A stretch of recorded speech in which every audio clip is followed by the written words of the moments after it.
கண்ணே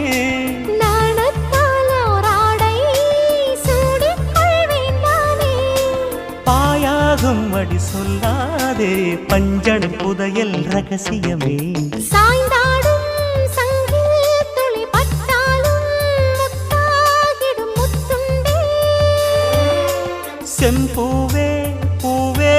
உன் மேகம் நான் வந்தால் ஒரு வழி உண்டோ மன்னவன் விரல்கள் பல்லவன் ஒளியோ படை கொண்டு நடக்கும் மன்மத சிலையோ இமைகளும் உதடுகள் ஆகுமோ வெட்கத்தின் விடுமுறை ஆயுடின் வரைதானோ செம்பூவே பூவே உன் மேகம் நான் வந்தால் ஒரு வழி உண்டு